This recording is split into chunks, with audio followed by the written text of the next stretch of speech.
Hello, everybody, and welcome to Spiritual Successor, a comedy video game design podcast inspired by Polygon's Cool Games, Inc. I am your host, AJ Hart. AJ. Yeah, Blake? I have the biggest gamer hangover ever. A gamer hangover? I went to Scum and Villainy yesterday. Uh-huh. And it was Yu-Gi-Oh! Themed. So your boy, they were doing an event for Yu-Gi-Oh! Duel Links, I guess. Wait, Scum and Villainy, like the bar that always does like the Star Wars things? Yeah. Okay. There's this bar in LA that I like to go to called Scum and Villainy, which started out as a Star Wars theme bar. I'm not too big into Star Wars, but they change the theme every month. Oh, really? The last time I went, it was Game of Thrones, and I had this really good like beer and shot called a Brannon Hodor, which is pretty good. But this one they had some amazing. Actually, hold on, let me read off the drinks to you because the drinks were pretty baller. Yeah, let me hear some of these drink names. So let me tell me about the drinks that ended up sending you to the Shadow Realm. Weirdly enough, guess what? Which one it was? Was it Exodia? Dark Magic Attack. I don't know. I guess Duel Links is like a new phone game or something like that. Yeah, it's the new gacha game for Yu-Gi-Oh! That's fucking radical. I think it's a gacha game. It probably plays more like Hearthstone or something. I'll get into a gacha game. I love Yu-Gi-Oh! I grew up on that shit. So the first one is Dark Magic Attack. And man, I gotta say, before I read some of these to you, the pictures for some of these drinks are cheesy as fuck. It's terrible. But I thought I grew up on the WB Kids like Yu-Gi-Oh! Dub, which was incredibly cheesy, so it kind of reminded me of when I was a kid. This ancient magic formula is here to save the day with its unique mixture of smooth and creamy Cruzan coconut rum, refreshing lime juice, simple syrup, and butterfly pea powder, which is like a grape sort of purple powder. Pea powder. Burst Stream. Feel invincible with this legendary blend of Firefly White Lightning Whiskey, muddled mint, simple syrup, fee foam, and blue cacao. What is fee foam? I have no fucking clue, dude. Did you get one of all of these beverages? I only got Dark Magic Attack because it was so good. I did get one. I did get another drink. You remember that really gross green and blue milk that they serve in Star Wars Land? Yeah. They have alcoholic versions of that, and holy shit. Horrid. It is delicious. I pour it into my cereal. It's that good. Oh, yeah. That's a very strong cereal. Yeah. Dude, like, there's so many weird bars in LA. Did you? I know. We're a game design podcast. Hello, my name is Blake Rea. I know we're talking. I know we're supposed to talk about video games. I'm AJ Hart. But there's some cool adventure-y shit yesterday. I tell that story because it was like game related because, you know, you go Duel Links, whatever. Yeah, and you got super fucked up on Dark Magician blasts. I went to an escape room yesterday. By the way, if you've never done the fucking escape room, it is the coolest, most wonderful thing I've ever done other than the City Museum in St. Louis. I went to this bar called No Vacancy, and they tell you, hey, go up these 2 flights of stairs, and you go up there, and you knock. There's 3 doors, right? Mm-hmm. You knock on one, nobody answers. You knock on another, nobody answers. The 3rd and final door, you knock on, and a lady says, come in. Now, here's my question. Yeah? What if you just went and knocked on the 3rd door first? You just get let in. Okay, cool. So it just sounds like you went to the wrong door twice. I was changing up the story. We actually did knock on the right door the first time, but I was trying to build to it. Dude. Sorry. So we walk in and there's this lady in a burlesque outfit on the bed. Okay. And then so this me and 4 other people. Actually, sorry. Whoa, me and 2 couples are in this room with this lady, and she's like, all right, everybody, no flash photography or video making during the performance, please. And I'm like, I didn't sign up for this. I just wanted to drink. I didn't know I was going to have to watch a strip show with my brothers. This is not great. I mean, my brothers and their fiancés. I'm so not into that. And she's like, all right, enjoy. She presses a button. The whole bed moves to the other side of the room, revealing a stairwell that you go down into the bar. Okay. And then you just drink.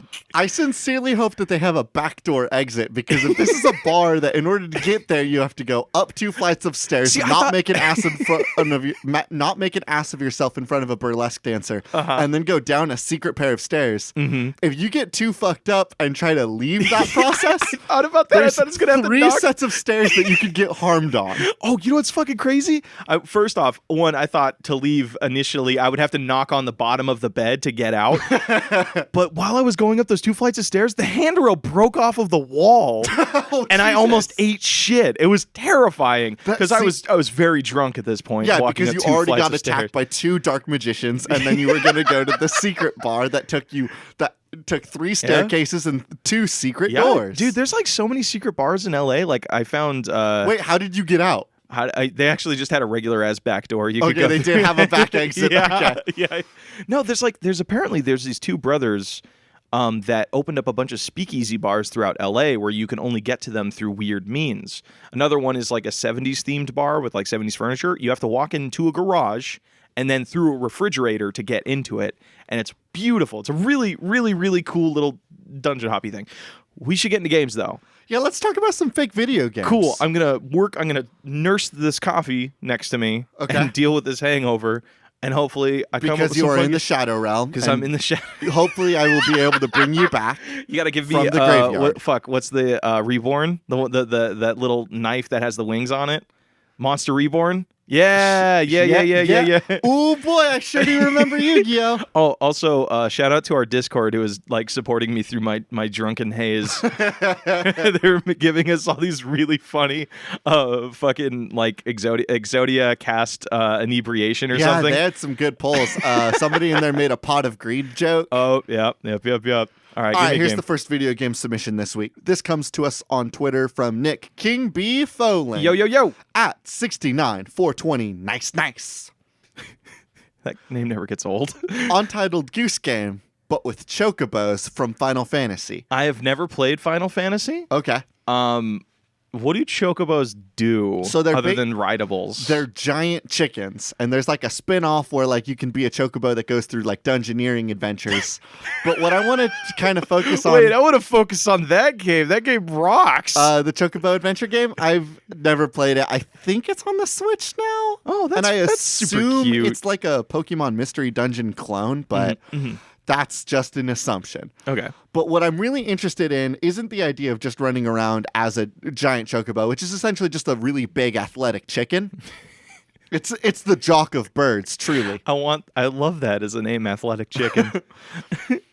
But rather than just like messing around with like your farmers and chasing a little boy into You're messing the with telephone, angsty anime boys while they're trying to go about their cooking and fishing business. I want to mess with the 4 boys from Final Fantasy 15. I want to mess with Cloud and Tifa and Sephiroth from Final Fantasy 7, and I want to be a little chocobo that is just harassing Ifrit, the god of flame, and chasing down and fishing for the Leviathan, or just poking Tiamat with a stick, like as a bird.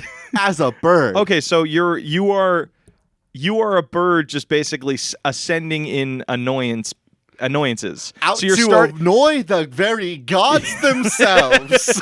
So you're gonna start off with like you come across like the 4 angsty boys in there. The first level's their camping site. The first level is, and they're all going about their own little individual business. Like what's his face, the lead prince boy that gets a dumb mustache by the end of the game. Oh, he does get a really ugly facial hair. He gets like just like a non. He looks like a twirly. He looks like he's gonna sell me snake oil. You know what I mean? Yeah, Prompto's is worse because it's like the exact same character model face, just with a goatee now, and it's really horrible to look at. So you kind of go about like their business. You're trying to annoy them. You're giving their car a flat tire. You're making Ignis put too much salt in the top ramen. Or you're trying to annoy them enough to where you end up getting the car keys because you're a chocobo with big dreams and you want to get across country and you hop in their cool car and then you drive away to go harass no other nobility. Yeah, basically. Or you can do a thing where like the opening scene is like this random ass chocobo getting wronged by the god of flame or something. I don't know, like they cook all of his pack and like he gets a nice little chicken bucket of chocobos, some athletic chicken nuggets, you know what I mean? Yeah, I also really like the idea of a chocobo stealing Sephiroth's sword and then like right in the final climactic moment when Sephiroth and Cloud are going to fight, Sephiroth's like, oh damn, my kick-ass sword is gone. I kind of like the idea of a chocobo with Cloud sword. Oh, hell yeah. Who doesn't? It's just so big and dumb, and what the fuck? Sephiroth's sword is also very big. I've never seen Sephiroth's sword. So it's like a katana. Okay. Now make it longer. So make it a little bit longer. Okay. Just a teeny bit longer in your head. So it's like the world serpent of swords, basically. It's real fucking long, but it's still like the normal like katana length, so it's just like a big stick. Okay, real question. Is it as long as Kamina's katana in that one shot? Longer. Really? Yes. God, side conversation here.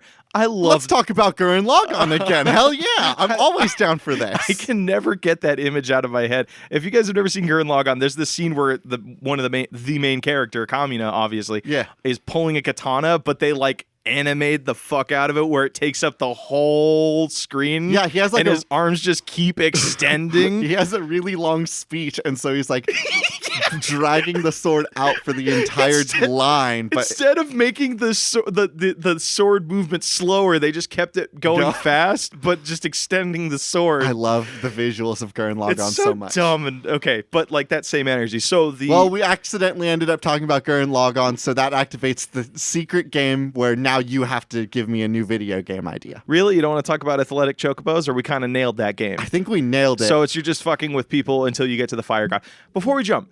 And all other gods. I don't want to just fuck with Ifrit, the god of flame. I also want to fuck with Tiamat. I want to fuck with... Is Tiamat like a huge like character in all of media? Because I know there's Tiamat, the five-headed dragon from Dungeons and Dragons lore. It's like there's the Tiamat same from name. Night Vale. There's Tiamat from fucking... Well, actually, I think Tiamat from Night Vale was based off of Tiamat from Dungeons and Dragons. I'm sure it's like a namesake for some old-ass legend. Like Bahamut is in everything. I absolutely want to be a chocobo to fuck with Bahamut. Do you mean Bahamut or Baphomet? Same thing. Baphomet 2. Maybe they both hang out in the same cave. Baphomet 2, Electric Boogaloo. Baphomet 2 and Bahamut are all hanging out, and you as a chocobo go into their cave, and you're trying to make them all start fighting each other.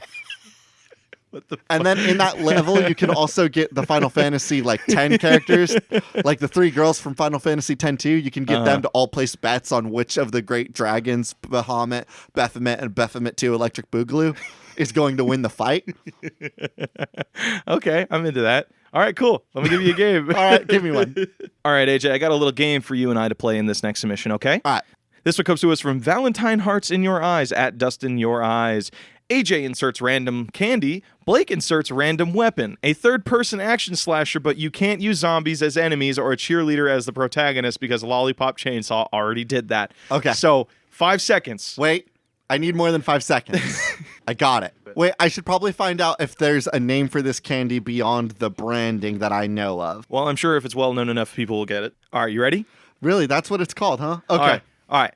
5, 4, 3, 2, 1. Weed-Wacker. Popping candy. What? Pop rocks. Pop rocks. I looked up what pop rocks are called, like the official term for pop rocks. Use pop rocks. It's like if somebody were to like... there are things where that take over the name. Like you wouldn't call like a photo editing program its name. You just call it Photoshop. Or you call whiteout. Okay, that's fair. You know, okay, no, I've never heard of Poppin' Rock, so it's... Pop Rocks Weed-Wacker. Pop Rocks Weed-Wacker. Pop Rock Weed-Wacker. Okay, you know what? That's kind of cool because, you know, we could do this cool thing where as the Weed-Wacker spins, it sends out Pop Rocks that are like sparks on whatever the fuck they hit. Ooh, yeah. So maybe now we need to figure out what some sort of fire-themed Weed-Wacker.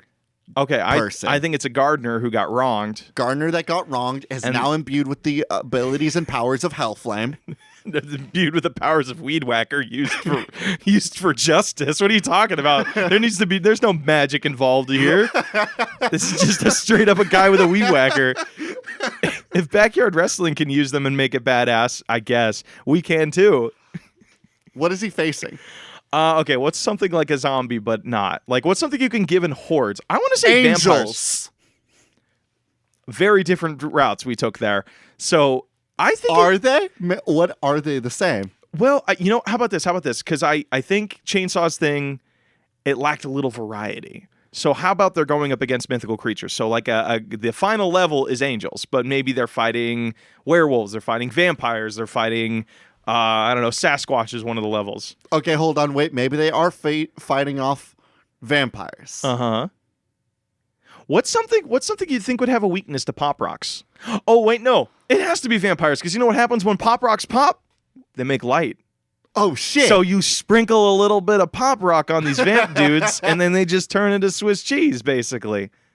Okay, so now we have a mechanic of the game. The game, while you play it, has like a constant like push and pull between like you have your Pop Rock maneuvers where you're essentially just like dousing them with Pop Rocks, dousing them with other sort of ignitables. Oh, dude, then you trigger it by hitting them with the Weed-Wacker combo finishers. AJ. So the more tags you're able to add onto an enemy with your like pop rocks combos, and then you hit them with a finisher from your like 4-hit Weed-Wacker combo. The more damage they take from the end of your finisher. There's the okay, hold on. I want to just throw a visual towards you. So if this is like a candy themed adventure, right? That's all about light. Two things. One, a person should try and hand them like a flashlight, and he's like, "No, I got enough light right here," and he revs his Weed-Wacker, and it creates a bunch of sparks.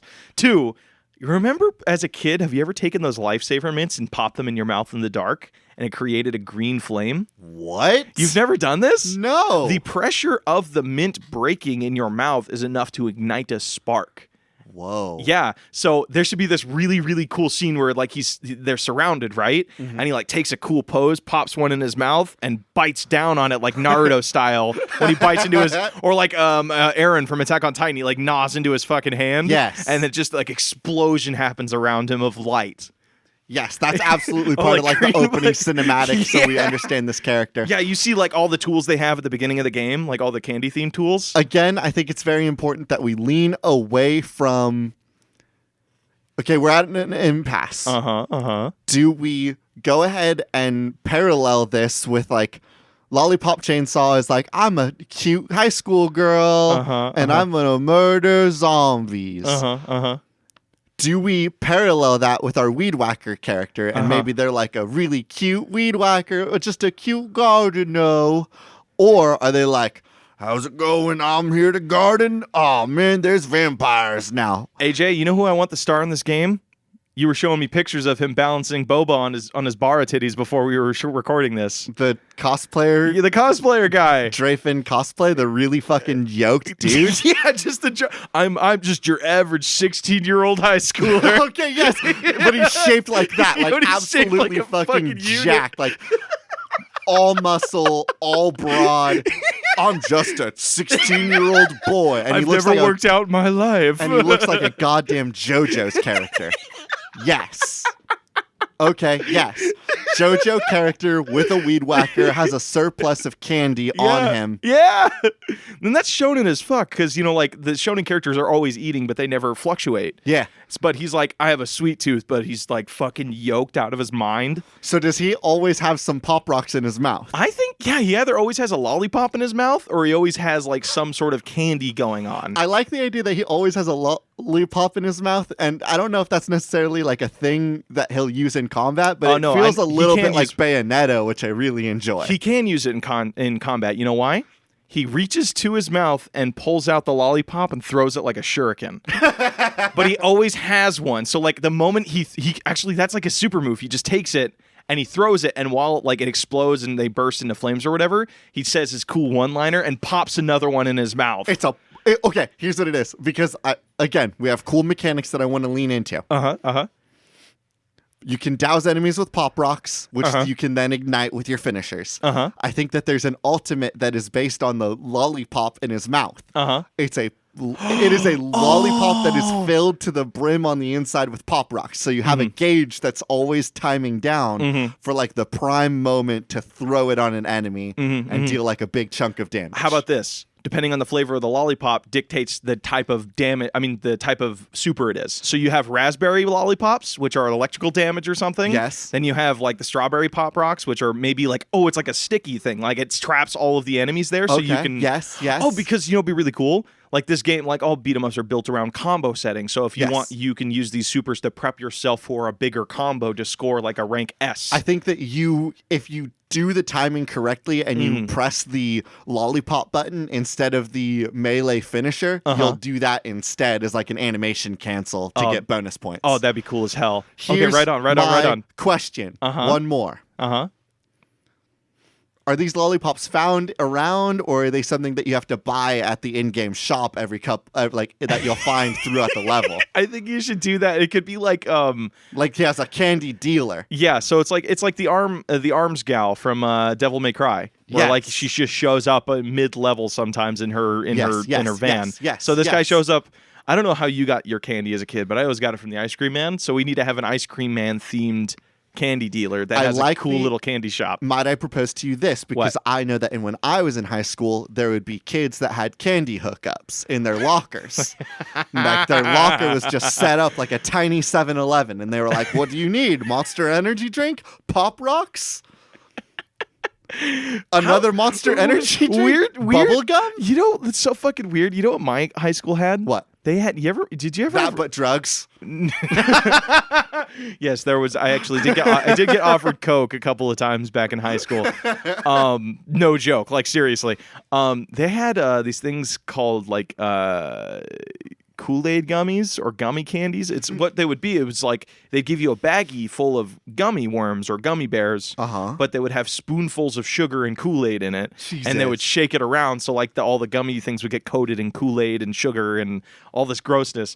I got one of those one time because they're actually pretty delicious. I brought it home and my mom's like, "Are these drugs? Why are you eating?" No, I'm not kidding. Like she looked at this as like, "Don't ever buy this again. There could be drugs in these." I mean, to be fair, it is you've described it in like the most suspicious way possible. It was in a duffel bag. We had to go around the basketball court so the teachers wouldn't see us. Wow, this sounds a lot like drugs. Yeah, huh? It delivered to you in a sandwich bag in a duffel bag. Yeah. So that's our character. They're like this shady candy dealer. It was always given to you by Stony Johnson. That's his name. It's Stony without an E. Stony Johnson. Oh no, wait, you know what it should be? Anytime that the dealer shows up, their name is always in parentheticals, and they always go by a different name every time you see them, even though they look the same. It's a surplus of air quotes brothers. Like the canon is that they're all brothers, but every time you find a new one, they all have like an air quotes nickname, and they all look the exact same. Maybe they're all different colored jackets. Oh, you know, what's that anime that is about the like 9 brothers that back in like 2012 everybody was fangirling over them? Oh, I know the one you're talking about. They're all twins. They're like the quintuplets or whatever. Yeah, it's just all of them. It's just 9 twin brothers that all wear different coats. I got another video game submission for you. All right, sweet. Tell me about it. This one comes from us on Twitter at NoOneGaytheist. Mars commissions open. A crime simulator, but only for small to medium level crimes, like going over the speed limit or jaywalking. So is it like a VR game where you're just like job simulator where you're put in different situations and you're trying to get away with like really misdemeanor laws? Yes. Okay. And it has to be misdemeanor laws. It is like the smallest crime that you can get away with because you are being watched. Maybe the story is that your character's on like parole. But he's got like the world's like most strict parole officer. And he's like, I swear to God. You could do a thing where it's like you combine Job Simulator with Mom Hid My Game. Have you ever seen that one? Where it's like if you make the wrong move, it'll actually reveal the character that's watching you. So it could be that this parole officer is somewhere hidden in the scene watching you do things. And you're given like a checkmark list of like, get away with doing this, find this, steal this person's paperwork or whatever. No, that's a big crime, and I'm out. Okay, so I want this to be like sexy crimes. You know what I mean? Like crimes. Sexy crimes aren't small though. No, because like sexy crimes are robbing a bank or like stealing a big ass car. No. When people say like, "Oh, I like bad boys," they're not talking about like fucking. They're not talking about a guy who stole an eraser at a Smart and Final. But they're not talking about a guy that's wanted by the federal government either. I very much disagree with that. Okay, what's the sexiest kind of crime? The sexiest kind of crime? I think speeding is the sexiest kind of crime. Yeah, I guess you could be like, hey, you want to go real fast real quick, and then you're safe about it. Yeah, I guess that could be pretty sexy. It needs to be the laws that you break with an irreverence towards authority. It can't be crimes that you do to harm, and it can't be crimes that you do for like, I need this money more than you. It needs to be like, I did this crime because I don't give a shit. I grabbed some bubble gum and didn't pay for it because I don't care. Okay. So if we're trying to do misdemeanor sexy laws, crime is taking one brand of jeans and putting it in another area of a Walmart that also has jeans, is that illegal? No, that's just obnoxious. It's sexy though, right? Nothing sexier than fucking with retail workers who didn't ask for it. Wait, no. We can. No, but you know what is a sexy crime? What?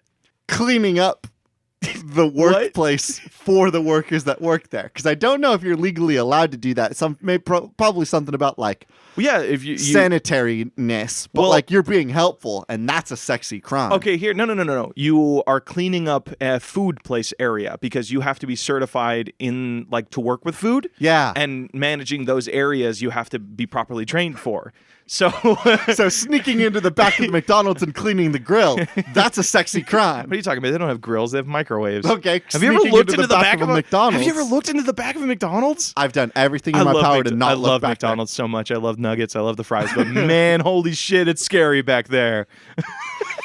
So I think this is a video game where you're trying to do sexy crimes. Okay. Speeding. Could you stop calling it sexy crimes? These are not sexy crimes. Small crimes. Yeah, small crimes. It's like that's a lot less interesting. Well, I mean, okay, like, then what is your possible reason to be doing small crimes? If not to show how cool and banging stealing you are. things so other people can't steal them.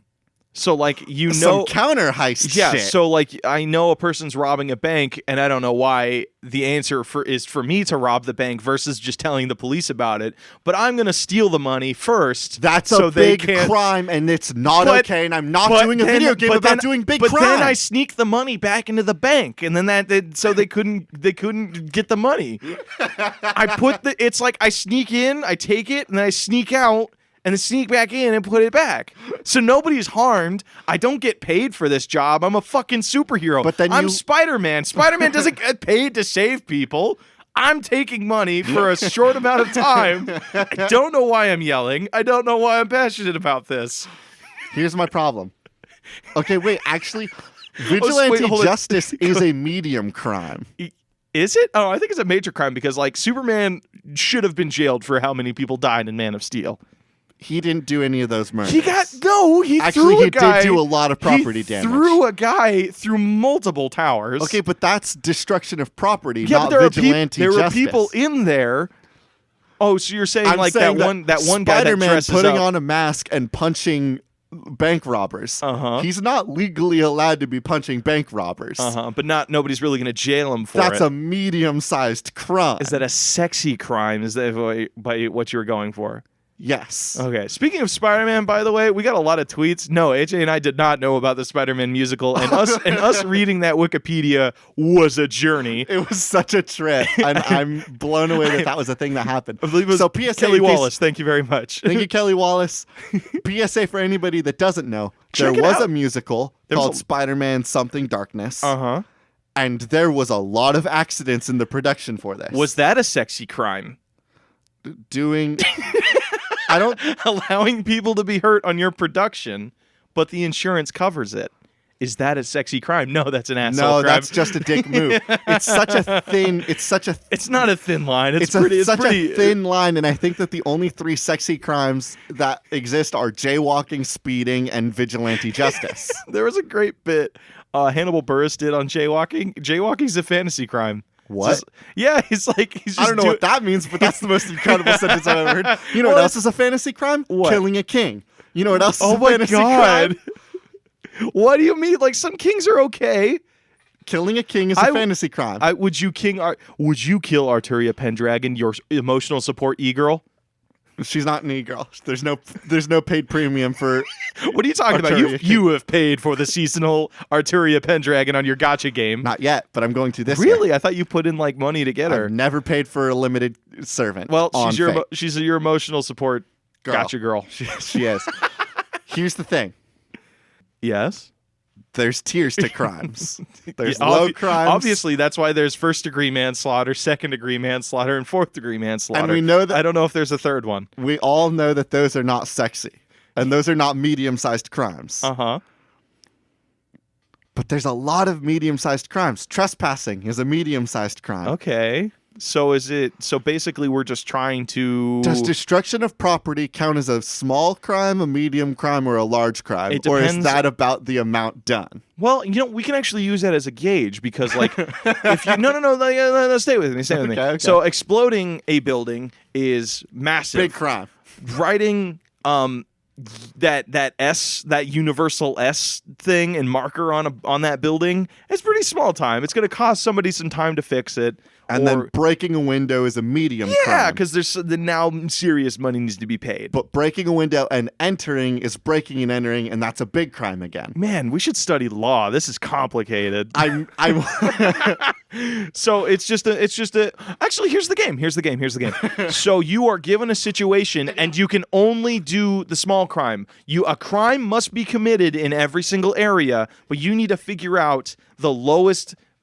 The highest crime you can commit without getting caught. Yeah, not without getting caught, but without causing big crime. Like a big crime. Okay. So you collect tools throughout the level. Like you can find a Sharpie hidden somewhere. You can find a rock. You can do all these crazy things. It is a multiplayer game. Maybe it's like 4 players. Oh no. 4 players load into a zone, and there's like and their goal is everyone there is trying to prove how cool and sexy they are. And by doing that, they're going to do crimes. So it's a one-up game, basically. It's a one-up game, and only one person can win and do the most cool crimes. Uh-huh. But if you go over a certain amount of points, and the points will be semi-randomized and locked to different scale of items. But if you go too far, you're not cool anymore, and you're just a D-bag. Also, you could do a thing where there's at the beginning of level, there's only 1,500 points to distribute. You each take a turn doing a thing, but this one's worth 400 points, this one's worth 20 points. Then it becomes the game towards the end of that of I want to do a crime, but is this going to send us over the point limit mark and my character's going to get caught? So it's 20. You're basically playing 21. Yeah, with points. But for crimes. Yeah, but for crime. So you're trying to collect the most amount of points, and then that's it. I like this. I like this. Put a pin in it. We came around on it. I want to put a pin in it because this is cool, actually. Okay, cool. Did I give you a game? Yeah, no, I need to give you a game now. Give me one. Oh my God. Actually, this might bleed into our previous game. Okay. This one comes to us from Andrew Gervasio on email. A game which tricks the player into causing massive property damage by using AR technology to place, quote, enemies in their home, which can only be defeated with the legendary sledgehammer. So it's you put on that, there was that AR, there was that goggle headset you can get where you actually see through it, but there's 2 projectors in it that project what you're seeing on a plane of glass in your area. Yes. So I can look at you, but I would still have projections on my eyes, basically. Yeah. So we're doing a game like that. So you're walking around your house and it'll randomly select or put enemies within your field of view. So you have to kill them, but you know what it does? It puts them so temptingly close to fragile things where you have your sledgehammer. Punch this guy in the head, and it's right next to a window. Next to a picture of your parents. Or it's next to your great grandma's urn on the what's the thing above the fireplace? Banister. Yeah, banister. And so it's just constantly baiting people into making the world's most tragic mistakes. Yes. And you know what? It starts out super simple at first. There's just one enemy to where you can easily avoid things. But then it becomes so gun, what's it called? A gun hell sort of thing where there's just enemy after enemy spawning. You can't control yourself too well. And it always ends in you breaking something. Here's the one catch about this game. Uh-huh. I feel like people are going to start to play it, and they're going to realize that it's a risky maneuver and that they shouldn't do it. Uh-huh. And so we need to think about how do we keep people playing. Uh-huh. We need to make sure that we get them addicted to this. Uh-huh. Uh-huh. And I mean problematically addicted. Oh, I mean no. gambling addiction level addicted. Okay.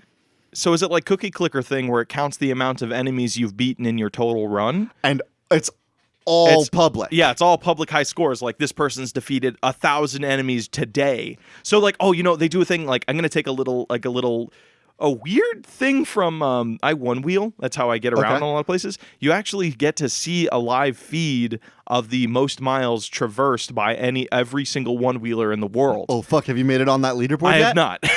But you want to. You can see total values and you can see daily values. So there's 2 leaderboards people can get on. They can get on the grand total of this person has played every single day and has gotten this amount of monsters beaten. Who's going to be our champion of the day? So we get people addicted to be I won 4 days in a row on I want to get league levels of investment from people. Okay. So then here's how this works now. Uh-huh.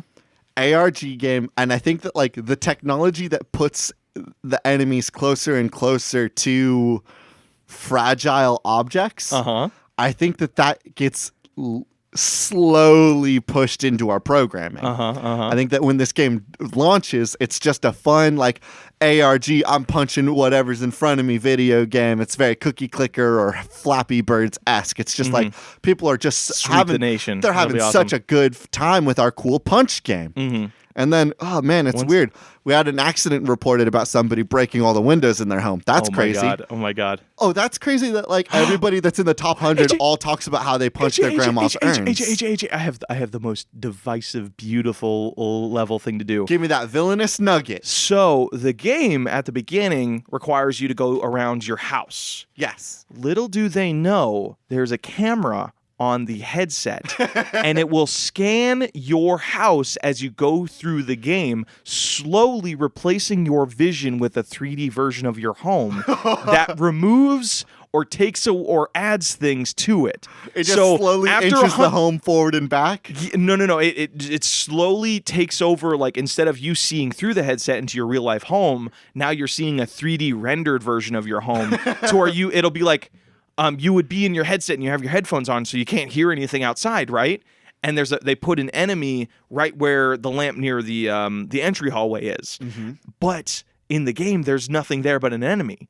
So you think you're hitting an enemy, but it turns out you're breaking a vase and can't tell. So the moment you take the headset off after a great session, you want to get some Mountain Dew or something, you look at your home that's been destroyed.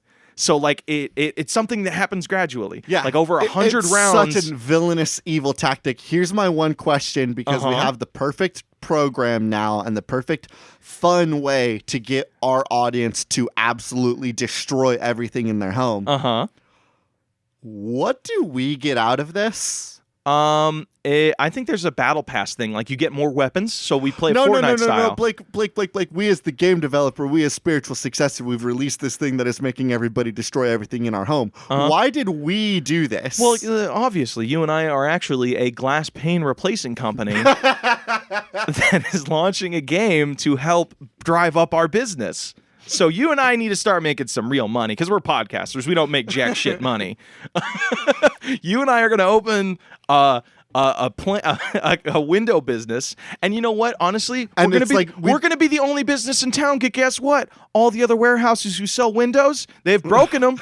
They got addicted. They got addicted to our game, so they broke their stock.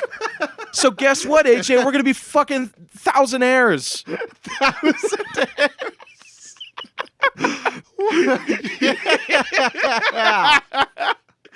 You got a game for me? You like the Thousandaires bit? I really do. This comes from Iterate Onwards on Twitter, @IterateOnwards. Victorian vampire bride dating simulator. You're a Victorian-era woman who wants to become a vampire to get cool powers.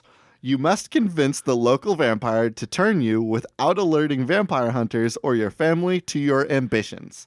Hey, you know what this reminds me of? It reminds me of Twilight. Vampire, but good. Yeah. Well, Vampire, he woke up and was just like, oh man, I'm a vampire now. I want to get into the headspace of Bella from Twilight and this headset where she was like, I want to be a vampire. So this is a Victorian AU version of Twilight. Yes. But okay, that's a good basis. I like it. Instead of Bella being like, I want to be a vampire so I can be with you, she's like, I want to be a vampire so I can run super fast and throw big dogs around like tiny stuffed animals. See, I was into and ninja kick trees and see in the dark and have future visions. So it's just about this woman who's like no other ambitions in life other than just like, dude, it'd be so sweet to see in the dark. It'd be so kick-ass to have cool vampire superpowers. That's so good. I fucking love that. You know, that gives me like River City Girls vibes, where it's kind of like a cartoony sort of motivation, but it's still fun. Yes. What does she have to do? Is she earning her powers? That's her thing. She's like earning her powers because she wants to experience something cooler and cooler every level. I think that it mentions that like it's a vampire dating sim, right? What? You're a Victorian vampire bride dating simulator. Oh, so we're a bride. Well, you're trying to find your vampire bride. Victorian era woman trying to date other women vampires. Okay. Trying to find the perfect vampire bride to give you the perfect vampire powers. This sounds like some... It's not about love. This could it's be not really... about who the cutest looking vampire bride is. But they're going to be really cute, They're all going to be really cute. This is about... just evolving past, like, just... Genevieve has super speed. That's really cool. Lady Montgomery can produce blood around her. She can make an ocean of... She can summon blood, basically. That's pretty kick-ass. Because you know what you could do? You could do a blood slip and slide. That's just really cool. Well, that's what this game needs. It needs, like, weird... Like, she's using her amazing powers to do dumb, fun things. Just wants to prove how cool and awesome it would be to be a vampire. She wants to see in the dark... So she can go to those, like, complete pitch black dinner things. She's just like, I want to know what those are all about. I want to see, but nobody will tell me. I need dark vision so I can see what they're serving us. Needing to drink blood, whatever. Not being able to be in sunlight, whatever. I would never need to turn a light on in my house again and would save so much on my electricity bill. I want to be a vampire so I can just sleep all day if I really wanted to. You know, like those some days and where you just can't... judge me. Yeah, because so, like, you can... Yeah, there you go. And that's the coolest superpower. When you're a vampire, you can do literally anything you want Nobody because would you're a judge vampire. What the hell are they going to do? Tell you to stop? I'm going to eat you now. Idiot. And they become your next power, basically. And then you get familiars. Yes. That's kick-ass. But they become your entourage. They're like, they help you. Oh my God. That's another cool thing that vampires have. They get to be surrounded by yes men that are personally chosen by them. So basically, I like it if when they become familiars, they're not like, you know, zombie, ghoul, husks or whatever. They just become like little micro versions of our main characters. Like, fuck yeah, let's get cool shit. They become like party boys. You know what I mean? I love They're this. just like always with you. I love this main character that is just interested in trying to get cool superpowers just from for vampires. The fucking fun of it. I love that. Oh my God. Are we going to make like them taking the powers really gory though? Oh like, yeah, no, like, it would be like really graphic and horrible to look at visual novel we segments. Never address it. No, it's like fun and like silly, like maybe like oh my God, like Catherine sort of gore, where it's like, oh man, this is really fucking terrifying, but man, she's really cute. Yeah, that's a good way to describe it. Okay. Now, here's the question. I love this idea. Do we really want to create another batch of characters for another dating simulator? No, I think this one's fine. Let's not focus on the characters because they're just powers. We can't look at them as personalities. We got to look at them as the step forward. You're right. You're right. But trying to look at who these girls would be is disservice to our main character who just wants their kick-ass powers. I want to take I just straight up going to steal it. Have you ever heard of the comic series American Vampire? No. It is this really, really, really cool series about the first vampire, actually the first group of vampires to be born in North America. And every country has its own set of vampires who have their own skills. Oh, that's cool. It starts out in Victorian era, and it's her growing old through the ages, and there's new activities in every generation. So, like, she's in Victorian era. Now she's in World War II era, where there's motorcycles and cool shit for her to do with her powers. Then she goes to the 50s, where there's drive-in movie theaters, and she has a bunch of cool things there. Also, now is she trying to just amass more cool powers with every generation? And then it grows, like, once it kind of like starts growing through time, she can go to different continents and meet new vampires with new bases for what I like about this is that there's a lot of franchising potential, right? We have a game for every era. We have Victorian era. Vampire Braid Dating Simulator 1, where it's in the Victorian era. Yeah. And then we take this main character and you do a save transfer, and it's only going to change like one line of dialogue with the next game. And then Kabushki, she's like, how's it going? My name's Juliet Von Vampire, and I can now see in the dark, thanks to my cool adventures in the last video game. And that's the only time it's ever mentioned. And then the game continues with our sequel game. So we market it as like, each game affects the other one just as much as like Mass Effects does. Yeah. But like this super doesn't. That's messed up, dude. All right, do you have a game for me? Oh, actually, wait. I actually chose, give me one. I chose that game too. Like I Beat you to I it. thought it was a really fun one. All right, this one comes to us on Twitter from Winter Phoenix at Winter Phoenix. A game where you need to survive in the woods with some stuffed animals that may or may not be haunted. So this is dark because you can market it like what's that one game that Markiplier did that was really sad? Presentable Liberty. So it could be also, like huge. I'm gonna censor that because no joke. Okay, here, if let me you take it guys again. want a kick-ass Let's Play to just watch through, please sit down and watch Markiplier play Presentable Liberty. Yes. It is one of the most phenomenal Let's Play experiences I've ever gone through. Now I can't give my pitch because it's gonna give some of the shit away. Dang it. Well, okay, so AJ, you boofed me. I'm sorry. You can't give the submission because you're going to spoil one of the mean, greatest short films I've ever seen. It's not a short film. It's a video game. It's so much. We didn't make short films here. Markiplier's Let's Play of that game is so much more than a Let's Play, and you know it. Yeah, it's really good. It's so good. Okay, so let me try. Give me a couple seconds and let me try and think of a different demand. Okay. Do you have an idea for this haunted game? Read it off to me one more time. Okay. This one comes to us from Winter Phoenix, a game where you need to survive in the woods with some stuffed animals that may or not be haunted. How about this? I love the idea of a survival game where one of the key angles is that it may or may not go horribly wrong. I love the idea that like it just doesn't. I have an idea. So it's a survival game. So you ever play The Forest? Yes. Yes. So we're going to take that kind of thing. You are crash landed or something on an island and you have to survive, but all you have to keep you company are these stuffed animals. Inside of these stuffed animals are critical resources that you can use to build a better camp, build better weapons, but you have to sacrifice them. The more you sacrifice, the more haunted the island becomes around you and the harder the game gets.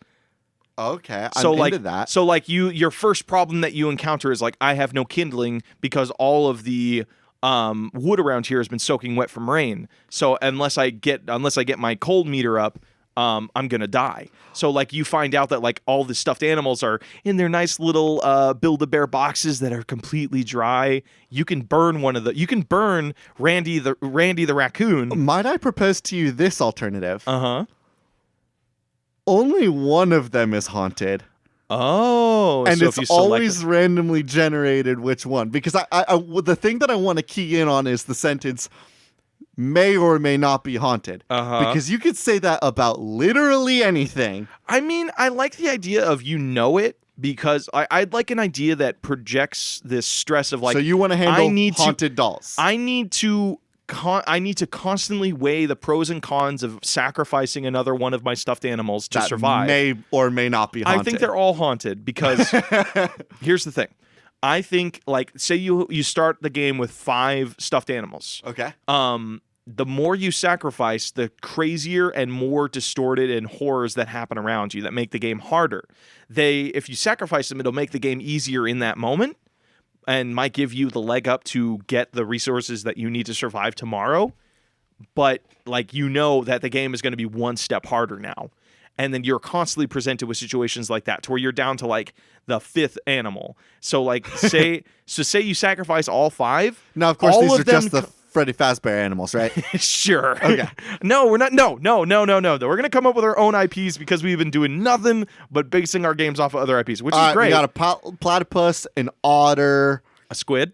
Can I think of another wet mammal? Why would you want to do a wet mammal? Because I said otters, platypus, and squid, and how about an alligator? Capybaras hang out around water. Capybara? It sounds like a. It's like a really, Pokemon. Really big. What about a crocodile? Rodent. Crocodile's not a mammal, but it is aquatic, so I'll count it. There we go. That's our 5. Squids aren't mammals either, dude. I know you messed up twice. That's okay. I forgive you. Okay, so the more you know what I haven't seen a whole lot of. I want to see more water horror. I don't see enough of it. I know Subnautica got a little. Yeah, Subnautica exists, and that's about it. Well, but that's not really meant to be horror. I know there are horror elements to it. Selma takes place underwater, if that counts for anything. Yeah, but that's more of like an AI thing that's like saying Rapture takes place underwater, and that's so it's a horror water. It's just a I get what you mean. it's a building that could be anywhere. You know what I mean?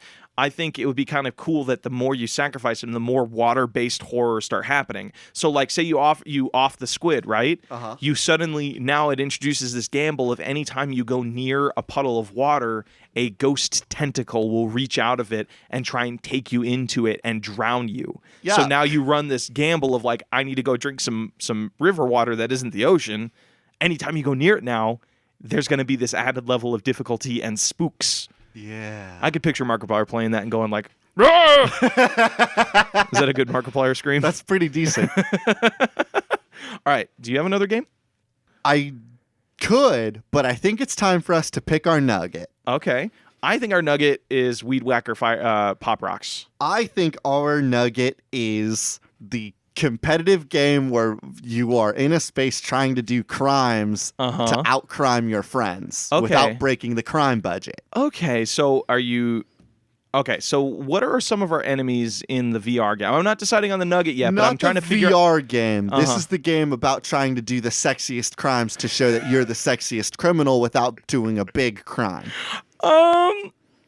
I don't know if there's legs on that, man. You don't feel that as a good party game nugget? No, I think it's fun, but I think I want to go with Weed-Wacker Pop Rocks. All right, Pop Rocks Weed-Wacker. Pop Rock Weed-Wacker. Okay. I really wish that we had picked a pair of candy and power tool that felt nicer to say.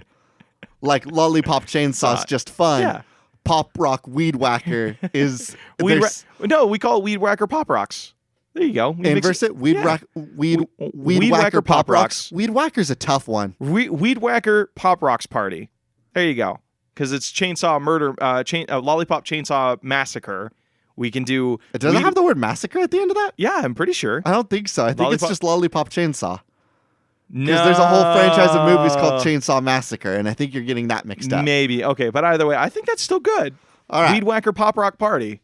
Weed-Wacker Pop Rock Party is not horrible. Okay. So, hey guys, we actually implemented a very, very new thing to our Discord this week. Do you want to start that I need now? I need to give that now because this is going to affect the conversation. Okay, that's fair. So we are trying to figure out cool new ways that we can work on our Patreon, and we have introduced just for our $2 tier that has like our ghost tapes and our Discord, you can actually now submit bosses that we will introduce into our nug at the end of every single episode. So we're basically going to be smashing ideas from all of your different ideas.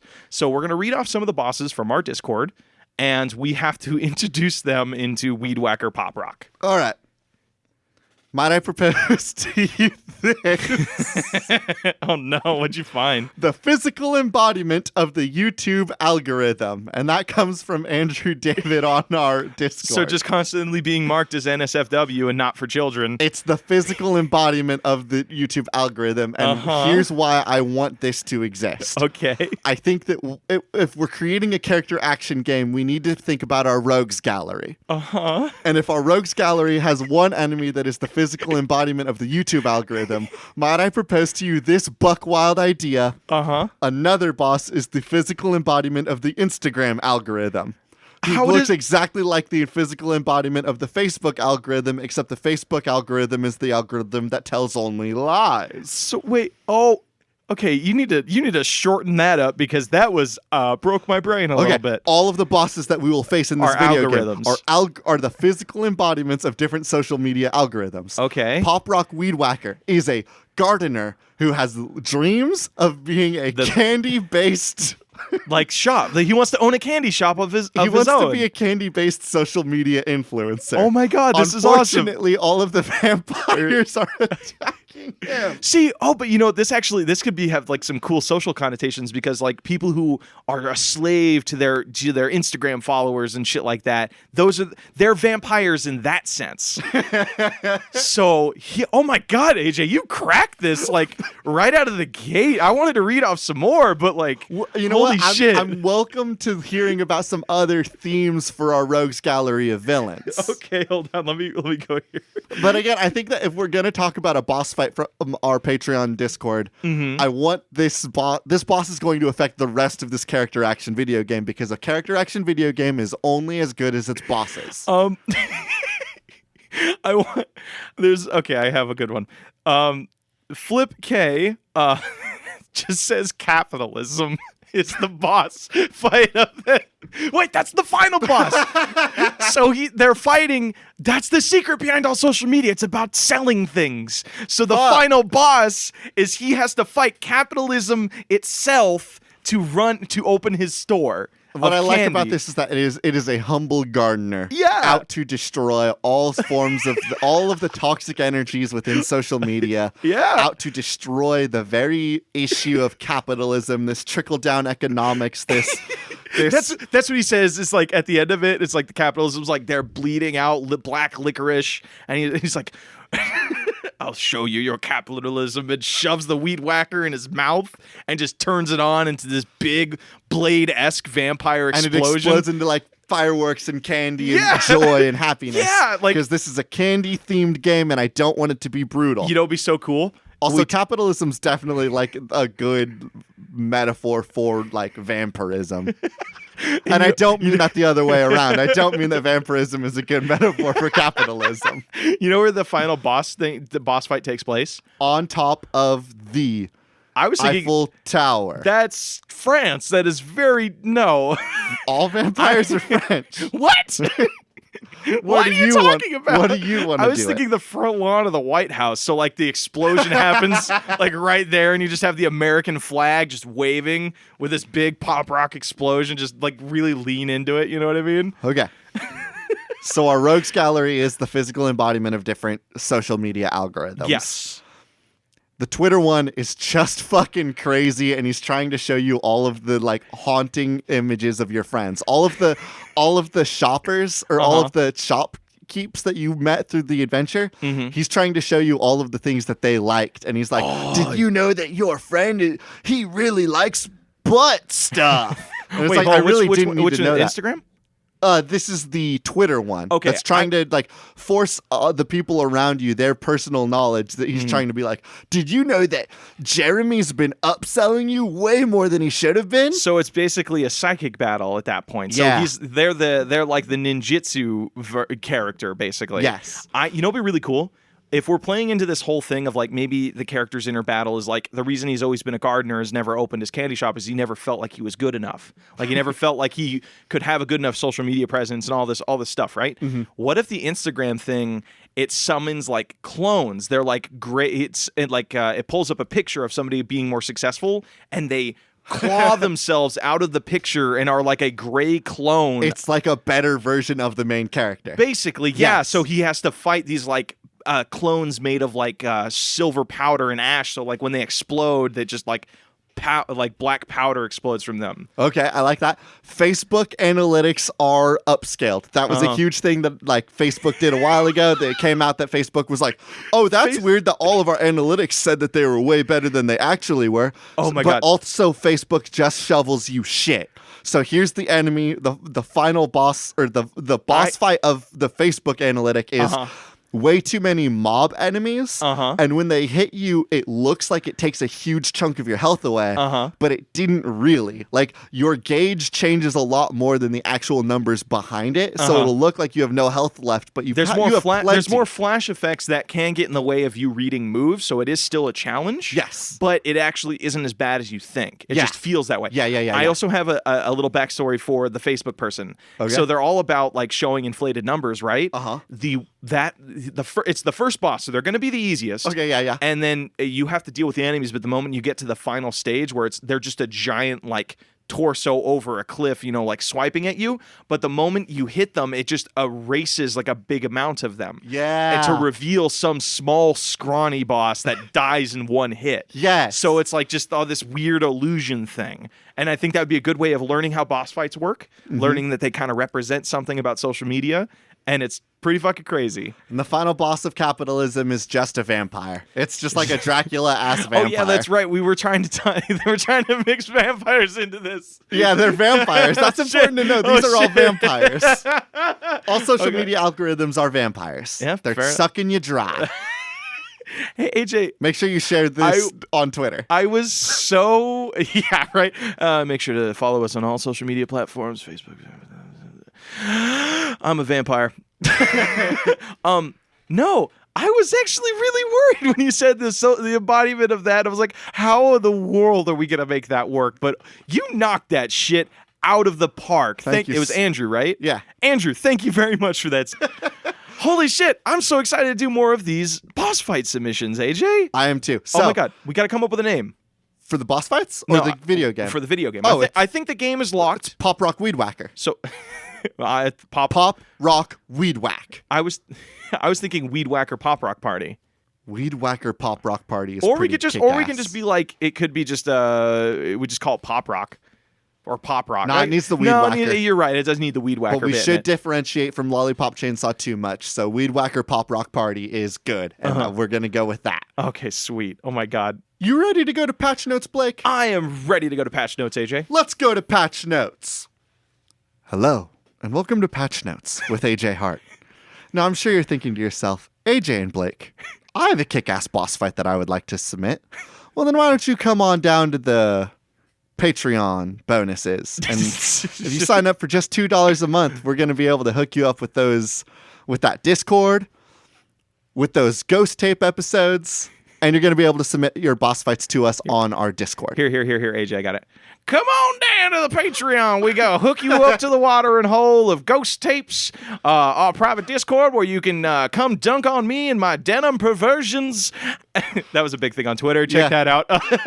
And if you guys want to submit to boss fights. And if you guys have any thoughts about doing the boss fights through this Discord system, please tweet at us and let us know. Like, we're new to this Patreon format. We're new to trying to make sure that Patreon is worthwhile for our audience, but we don't want to create something that's exclusionary to the rest of you all. Yes. All right, everybody. I think that is the end of the episode. AJ, you want to sign us off? Yeah, I'll sign us out. The intro and outro music that we use, as always, is Cheap Shop by Anna Monoguchi, an excellent song from an excellent band for an excellent video game. I've been your host, AJ Hart. And I have been your other host, Blake Araya. This has been Spiritual Successor, and these are cool games that should not be made. I'm going to go nurse my hangover now. Good luck, my man.